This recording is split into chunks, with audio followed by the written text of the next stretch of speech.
कोई दिक्कत नहीं, कोई दीवाना कहता है, कोई पागल समझता है, जब पंक्तियाँ हमारे कानों में सुनाई देती हैं तो सामने उभरती है एक ऐसे शख्स की तस्वीर जो ना सिर्फ एक युवा कवि, जिसके मुँह से निकले दो अल्फाज ना सिर्फ युवा दिलों में जोश भरने की काबिलियत रखते हैं, जोश भरने का वादा रखते हैं, बल्कि अब वो शख्स सड़क पर गुजरकर लोगों में राजनीतिक परिवेश के प्रति जागरूकता लाने की भी कोशिश कर रहा है।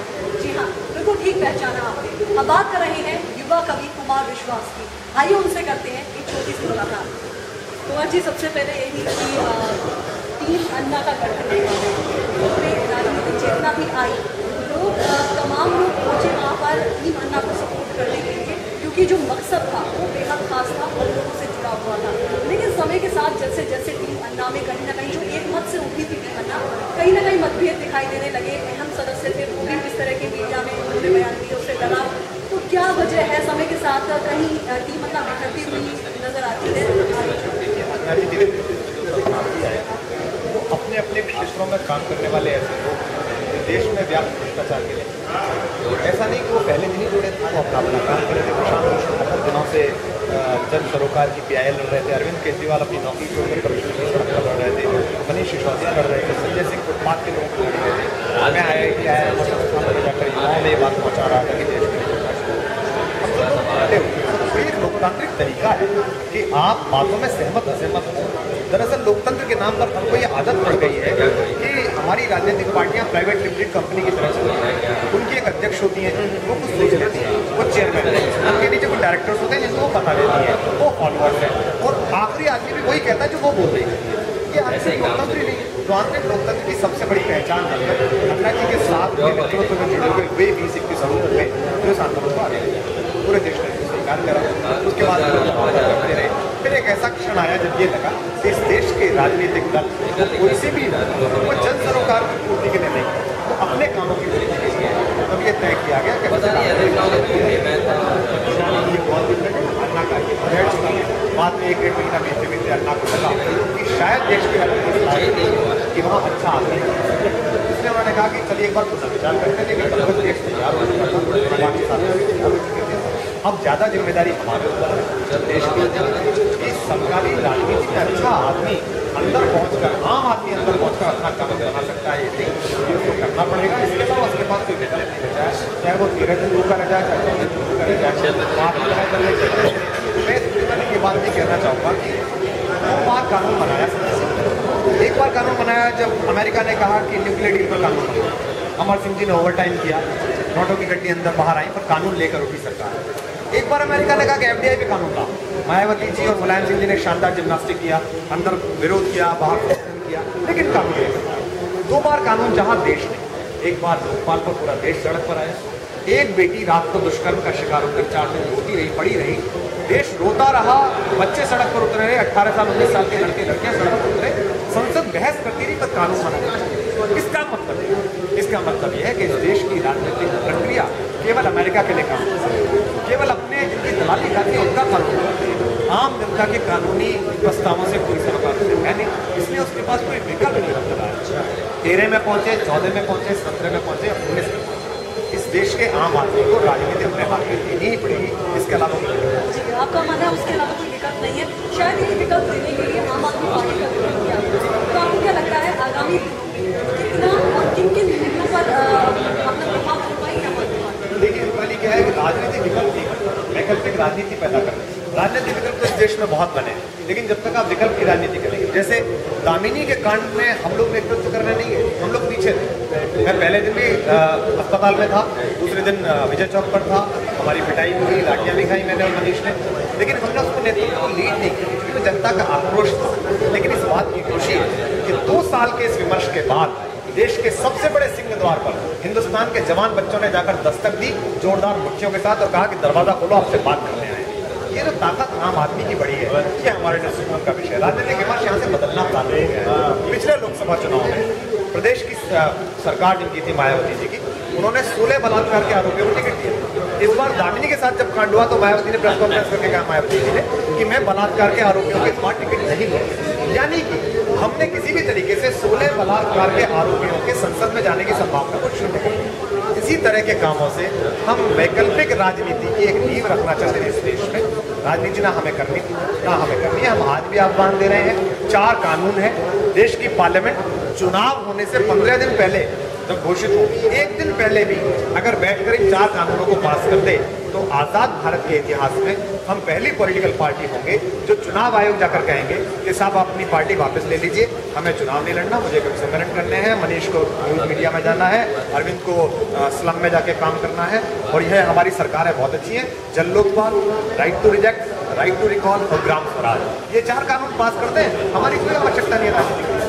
लेकिन जहाँ ऐसे बड़े बड़े दिग्गज मैदान में है तो इतना आसान नहीं लगता है। तो ऐसे में क्या कुछ ऐसे उद्देश्य होंगे, क्या कुछ ऐसा मकसद होगा जिसको लेकर आम आदमी पार्टी जनता को लुभाने की कोशिश करेगी और हकीकत में जनता उनसे जुड़ेगी? आप देखिए, ये आंदोलन कभी इस काम के लिए नहीं होगा कि जनता जुड़ेगी कि नहीं। जिस दिन हम कलमाडी के खिलाफ रिपोर्ट कराने के लिए गए थे तो आप लोग चिंतित थे, मीडिया में खबरें आ रही थी, कोई विरोध नहीं कर रहा था। उस दिन उस गाड़ी में मेरी में 5 आदमी थे, अन्ना जी थे, किरण बेदी थी, प्रशांत भाई थे, मनीष थे, अरविंद थे और हम 5 भी रह जाए तब भी लड़ेंगे। इसलिए भीड़ का आकलन सदा मीडिया ने करा। मुंबई में आई, जंतर मंतर पर नहीं आई, आज आई, कल नहीं आई, सुबह आई, शाम को नहीं आई, हम उसको भीड़ मानते हैं, हम उसको सरोकार से जुड़े हुए वो लोग मानते हैं जो देश को बदलाव करना चाहते हैं। इसलिए ये हमारा महत्व नहीं है। हाँ, जो आपने पहला कहा कि बड़े बड़े लोग कैसे हारेंगे, ये भारत है, इसने बड़े बड़ों का अहंकार तोड़ा है। जिन अंग्रेजों का सूरज नहीं डूबता था उनके वायसराय के कपड़े हिंदुस्तान के बैंड बाजे वाले पहनते हैं। तो यहाँ अहंकार किसी का नहीं रुकता, चाहे वो सोनिया गांधी जी का हो, चाहे किसी का हो, वो तोड़ा जाएगा तो तोड़ा जाएगा, उसका माध्यम देश की जनता कोई ना कोई ढूंढेगी।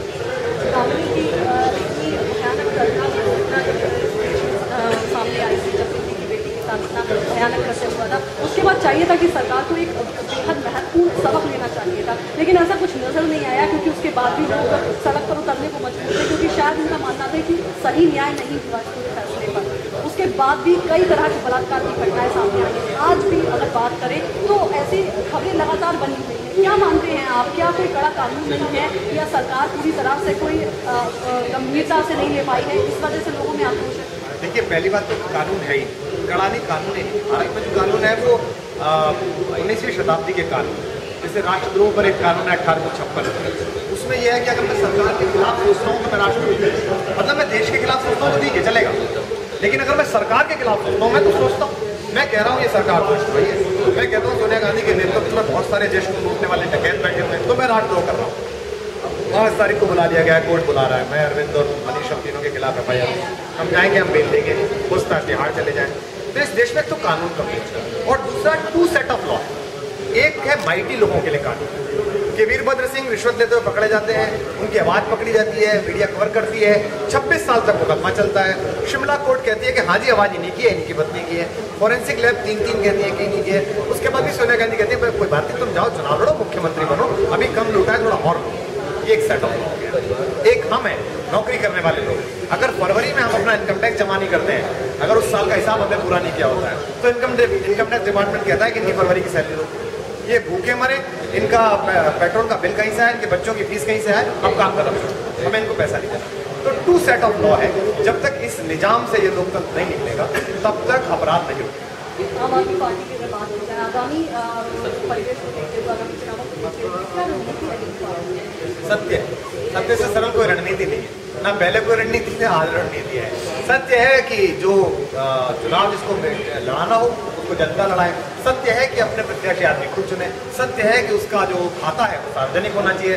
सत्य है कि उसे लालबत्ती नहीं लेनी चाहिए। सत्य है कि उसे सुरक्षा नहीं लेनी चाहिए। अगर विधायक जी अपने क्षेत्र में सुरक्षित नहीं है तो वो अपने क्षेत्र की सुरक्षा कैसे करेंगे? उन्हें अपना क्षेत्र ऐसा बनाना चाहिए कि उनके किसी भी आम नागरिक को कोई ना मान सके। तो हमने पहले ही कहा है कि जो हमारे लोग होंगे, सत्य है कि आपने जो मैनिफेस्टो में वादे किए हैं वो सदन प्रारंभ होने के 15 दिन में आपको पूरे करने हैं, और नहीं करने हैं तो पूरी की पूरी सरकार को सुप्रीम कोर्ट में हलफनामा देना है कि हम अपनी सरकार छोड़ेंगे। आप मैनिफेस्टो देते हैं, आप मकान देते हैं, पुस्तक में भी आप कहते हैं कि कुछ पूरी नहीं करेंगे तो आप आपका मकान जब्त कर लेंगे। आप सरकार में वायदा करते हैं, आप बात पूरी नहीं करते हैं। तो ये सत्य है, एकमात्र रणनीति इसी पे चल रही है। कुमार विश्वास एक ऐसा नाम जो जब कुछ बोलना शुरू करते हैं तो लोग अपने गाने पर एकदम मजबूर हो जाते हैं, हंसी नहीं होने जब बोलना शुरू करते हैं तो प्रेम दृष्टि एक अद्भुत धारा आने वाले दिनों में और किन किन लोगों में दिखा सकता है? मुझे लगता है कि साहित्यकार और कलाकार की जो संवेदना और उसकी जो जागरूकता होनी चाहिए वो कहीं ना कहीं कम देखने को मिली है। मैं देखता हूँ जब सरकार के प्रति चाटुकारिता के भाव से भरे हुए वरिष्ठ साहित्यकारों को देखता हूँ, जब उनको विशेष अलंकरणों से नाचते हुए देखता हूँ, जब मैं उनके बड़े बड़े समारोहों में बैठे हुए देखता हूँ, तो मुझे लगता है साहित्यकार अपनी भूमिका नहीं निभा रहा है। मैं जो भी हूँ, मुझे युवाओं ने बनाया है, यूथ ने बनाया है, इंटरनेट ने बनाया है, तो मुझे लगता है कि जिन्होंने मुझे इस ब्रांड तक पहुँचाया है, मुझे उनकी जिम्मेदारी उठानी चाहिए। वरना कोई ज़रूरत नहीं पड़ी थी मुझे लाठियाँ खाने की, अपने कपड़े फटवाने की या जेल जाने की। लेकिन मैं इसलिए ऐसा करता हूँ कि आज से 30 साल बाद, 40 साल बाद जब मैं बूढ़ा हो जाऊँ और ईश्वर मुझे जिंदा रखे, तो मुझे इस बात की ग्लानि ना हो कि मैं जिस समय देश बदल रहा था उस समय मैं कहीं किसी बड़े समाजवादी चोर के दरवाजे पर खड़ा हुआ होकर उसे भूमि पुत्र कह रहा था या उसे अगला प्रधानमंत्री कह रहा था। तो कुमार जी, एक अंतिम सवाल करना चाहूँगी, जिन लोगों के लिए आप प्रेरणा हैं, बहुत से लोग हैं ऐसे लिखना चाहते हैं, कवि बनना चाहते हैं, या आपकी तरह एक आम आदमी के तौर पर ज़मीन पर उतरना चाहते हैं, लोगों को जागरूक करना चाहते हैं, उनके लिए आप क्या संदेश देना चाहेंगे ताकि वो उतने और पुख्ता तरीके से और मजबूत तरीके से अपना काम? संदेश शब्द बड़ा ही छद्म और फर्जी टाइप का शब्द है। तो जिनको एक काम सौंपा गया था संदेश, बड़े खतरनाक और खराब संदेश दिए, इसलिए शिष्यत्व और संदेश इन 2 शब्दों में मैं बहुत डरता हूँ। मैं सिर्फ उनसे ये कहता हूँ कि आपको केवल एक जीवन मिला है, बहुत सोचिए समझिए कि हमें क्या करना है, और खासकर जिस मिट्टी ने आपको पैदा किया है उसका आप पर बहुत एहसान है, जो आपको सुबह को पानी देती है, दिन भर हवा देती है, आपको अन्न देती है। तो सब कुछ करने के अलावा उसके भी कुछ कर देने को। कुमार जी, हम चाहेंगे लास्ट में अपनी कोई भी एक कविता। मैं आपके दर्शकों के लिए कहना चाहता हूँ, खासकर युवा दर्शकों के लिए कहना चाहता हूँ कि मुर्दा लोहे को भी औजार बनाने वाले, अपने आंसू को भी हथियार बनाने वाले हमको बेकार समझते हैं सियासतदां, मगर हम हैं इस मुल्क की सरकार। तो इस देश के निर्माण में अपने मत का, अपनी बुद्धि का और अपनी योग्यता का इस्तेमाल करिए और एक नया भारत निर्माण करने के लिए। बहुत बहुत शुक्रिया।